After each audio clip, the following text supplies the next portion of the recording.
जय हिंद दोस्तों, स्वागत है आप सभी का एक बार फिर से हमारे यूट्यूब चैनल दी कॉपी पेन में। तो आज हम लोग जिन विचारक की बात करने वाले हैं, वेस्टर्न थिंकर की बात करने वाले हैं, वो है मारिया मॉन्टेसरी। ठीक, तो उनके जो सिद्धांत हैं, शिक्षण संबंधी सिद्धांत हैं, उनके बारे में आज के इस वीडियो में बात करेंगे। और इससे पहले आप फ्रॉबेल के बारे में जान चुके हैं। तो चलिए वीडियो की शुरुआत करते हैं। तो पहला है कि भाई मॉन्टेसरी पद्धति के सिद्धांतों की विवेचना करनी है, मॉन्टेसरी पद्धति के सिद्धांत बताने। तो भाई मॉन्टेसरी प्रणाली के कुछ आधारभूत सिद्धांत हैं, उन्हीं की चर्चा करनी है। और पेपर में इन सिद्धांतों के संदर्भ में यहीं से क्वेश्चन अगर आएंगे तो हेडिंग वाइज दे दिए जाएंगे, आप उन्हीं के बारे में लिखेंगे। ठीक, तो बाकी प्रश्न पूछने का तरीका अलग हो सकता है। पहला है आत्मकथा का सिद्धांत। तो इस सिद्धांत के बारे में क्या मतलब कहती मॉन्टेसरी जी। तो भाई मॉन्टेसरी का विश्वास है कि बालक का विकास बाहरी शक्तियों से नहीं वरन आंतरिक शक्तियों से होता है। इसी कारण वह कहती हैं कि शिक्षक को बालक की आंतरिक शक्तियों का विकास करना चाहिए। और मॉन्टेसरी का कथन है कि बालक एक शरीर है जो बढ़ता है, एक आत्मा है जो विकसित होती है।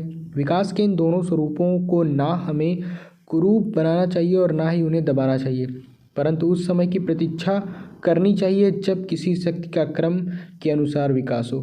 तो ये आत्मकथा का सिद्धांत हो गया। ऐसे नेक्स्ट स्वतंत्रता का सिद्धांत में क्या बोलती हैं, मतलब क्या कहती हैं। तो मॉन्टेसरी के अनुसार बालक का स्वाभाविक विकास उसी दशा में हो सकता है जब उसको सीखने के लिए स्वतंत्र वातावरण मिले। यदि बालक को स्वतंत्रता नहीं मिलती है तो उसकी जीवन शक्ति का दमन हो सकता है। अतः बालक को अपने विचारों, भावनाओं तथा रुचियों को व्यक्त करने के लिए पूर्ण स्वतंत्रता दी जानी चाहिए। तो ये स्वतंत्रता के संबंध में जो भी इनके विचार हैं इन्होंने प्रकट किया। नेक्स्ट ये स्व शिक्षा का सिद्धांत, इसके संदर्भ में क्या कहती हैं। तो मॉन्टेसरी का कथन है कि बालक को स्वयं ही ज्ञान प्राप्त करने का अवसर दिया जाना चाहिए। शिक्षक को उसके कार्य में कम से कम हस्तक्षेप करना चाहिए। मतलब बालक जो ज्ञान प्राप्त करे वो स्वयं ही, मतलब ऐसा अवसर दिया जाए उसे कि वो स्वयं ही ज्ञान प्राप्त कर ले। फोर्थ है ज्ञानेंद्रिय प्रशिक्षण का सिद्धांत। तो मॉन्टेसरी का विश्वास है कि ज्ञानेंद्रियां ही ज्ञान का द्वार है। इसी कारण बालक की ज्ञानेंद्रियों को विशेष रूप से हमें प्रशिक्षित किया जाना चाहिए। यदि ऐसा नहीं किया जाएगा तो बालकों के द्वारा प्राप्त ज्ञान अस्पष्ट तथा अधूरा रहेगा। साथ ही मॉन्टेसरी कहती हैं कि 7 वर्ष की आयु तक बालकों की इंद्रियां विशेष रूप से क्रियाशील होती हैं, अतः इस अवस्था में ही उसकी ज्ञानेंद्रियों को प्रशिक्षित किया जाना चाहिए। उसके बाद मांसपेशियों के प्रशिक्षण का सिद्धांत, इसमें कहती हैं कि जिस प्रकार बालकों की ज्ञानेंद्रियों को प्रशिक्षित किया जाना चाहिए, उसी प्रकार उनकी मांसपेशियों को भी प्रशिक्षण दिया जाना चाहिए। मांसपेशियों के प्रशिक्षण के लिए बालकों को खेलने कूदने तथा परिश्रम का अवसर दिया जाना चाहिए। मतलब कहने का मतलब ये कि उनको एक प्रकार से शारीरिक प्रशिक्षण भी दिया जाना चाहिए खेल कूद के माध्यम से। नेक्स्ट है कि व्यक्तित्व के विकास का सिद्धांत। मॉन्टेसरी के अनुसार बालक के व्यक्तित्व का पूर्ण विकास किया जाना चाहिए। बालक अपने व्यक्तित्व का विकास शिक्षक के पथ प्रदर्शन में ही कर सकता है। मॉन्टेसरी का कथन है बालक के व्यक्तित्व का आदर किया जाना चाहिए, उनकी अवहेलना या उपेक्षा करना उचित नहीं है। बालकों के साथ ऐसा व्यवहार नहीं किया जाना चाहिए जिससे उनकी भावनाओं को ठेस लगे। विद्यालय का वातावरण स्वतंत्र होना चाहिए। नेक्स्ट है खेल विधि द्वारा शिक्षा का सिद्धांत। तो मॉन्टेसरी भी अपनी शिक्षण पद्धति में खेल सिद्धांत को प्रमुख स्थान देती हैं। इस पद्धति में बालक विभिन्न उपकरणों से खेलकर अक्षरों, गणित तथा रेखागणित का ज्ञान प्राप्त करता है। नेक्स्ट है सामाजिक प्रशिक्षण का सिद्धांत। तो मॉन्टेसरी यह आशा करती हैं कि शिशु गृह में बालक अपने कार्य स्वयं करे। ये कार्य होते हैं जैसे कमरा साफ बालक स्वयं कर सकता है, भोजन परोसना, पशुओं की देखभाल करना। शिशु गृह में बालक स्वयं कार्य करते हैं या वे अन्य बालकों के सहयोग से कार्य करते हैं। तो ये सामाजिक प्रशिक्षण उनको इस तरह से मिल सकता है। तो यहाँ पे सिद्धांत हम लोगों ने देख लिए। नेक्स्ट है कि भाई जो हमारा क्वेश्चन है कि मॉन्टेसरी प्रणाली की विभिन्न शिक्षण पद्धतियाँ कौन कौन सी हैं, या मॉन्टेसरी की शिक्षण विधि कितने भागों में विभाजित है।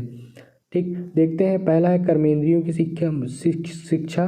कर्मेंद्रियों की शिक्षा मतलब मोटर एजुकेशन, जो चीज़ क्रियाशील रहती हैं, समझेंगे। इस प्रणाली में सर्वप्रथम बालकों की कर्मेंद्रियों की शिक्षा दी जाती है। इसके लिए बालकों से अनेक प्रकार के कार्य लिए जाते हैं, जैसे उठना, बैठना, घूमना, दौड़ना, कपड़े पहनना, ठीक है, और भी कई सारी काम। इन कार्यों को करने में बालक को आनंद आता है तथा उनकी कर्मेंद्रियों को प्रशिक्षण दिया जाता है। और इससे क्या होता है, बालक का जो शरीर होता है वो संतुलन सीख जाता है। नेक्स्ट है ज्ञान इंद्रियों की शिक्षा। तो मॉन्टेसरी इंद्रिय अनुभव ही बालक की शिक्षा का मुख्य आधार मानती हैं। इस कारण वह कहती हैं कि बालक को अधिक से अधिक इंद्रिय अनुभव कराए जाने चाहिए।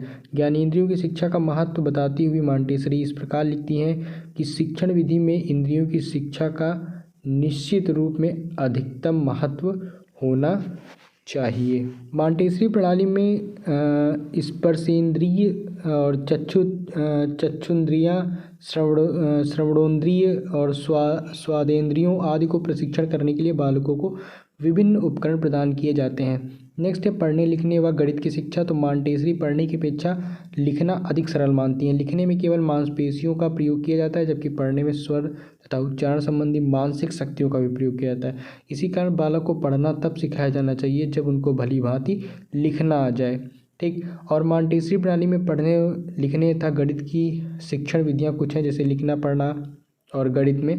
तो लिखने में क्या है कि भाई सबसे पहले 3 कार्य, जैसे लेखनी पकड़वाने का अभ्यास करवाना चाहिए, अक्षरों के स्वरूप का ज्ञान कराया जाना चाहिए और अक्षरों का उच्चारण कराया जाना चाहिए। पढ़ने में क्या है कि भाई बालक को पढ़ना सिखाने के लिए शिक्षिका किसी परिचित वस्तु को मेज पर रख दे और श्याम पट पर उसका नाम लिख देती है। फिर बालक को उस शब्द को बार बार पढ़ाया जाता है। बच्चों को पढ़ना आ जाने के पश्चात वाक्य को लिखना सिखाया जाता है। गणित क्या है, तो इस पद्धति में गणित सिखाने की कोई नवीन विधि नहीं है। गणित का ज्ञान अनेक छोटे और बड़े डंडों या गोलियों की सहायता से कराया जाता है। इन्हीं की सहायता से बालक को जोड़, गुणा, भाग सिखाया जाता है। तो ये जो विधियां हैं आप लोगों ने देखी और शिक्षण पद्धतियां आप लोगों ने समझी, सिद्धांत समझे। तो जितने भी चीज़ें अभी आप लोगों ने पढ़ी हैं उनको अच्छे से दिमाग में बिठा लीजिए। तो यहाँ पे आप जितने भी यहाँ विचारक थे, Rousseau, Plato, Froebel, John Dewey, Maria Montessori, सभी को आप लोगों ने अच्छे से पढ़ लिया है। इसके फ़िलहाल तो ये वीडियो यहीं तक होने वाला है, लेकिन इसके बाद एक और वीडियो इस लेसन से संबंधित आएगा जिसमें हम लोग अति लघुत्तरीय प्रश्नों की चर्चा करेंगे। ठीक, तो चलिए मिलते हैं हम लोग अपने अगले वीडियो में। और वीडियो में अंत तक बने रहने के लिए आपका बहुत बहुत धन्यवाद।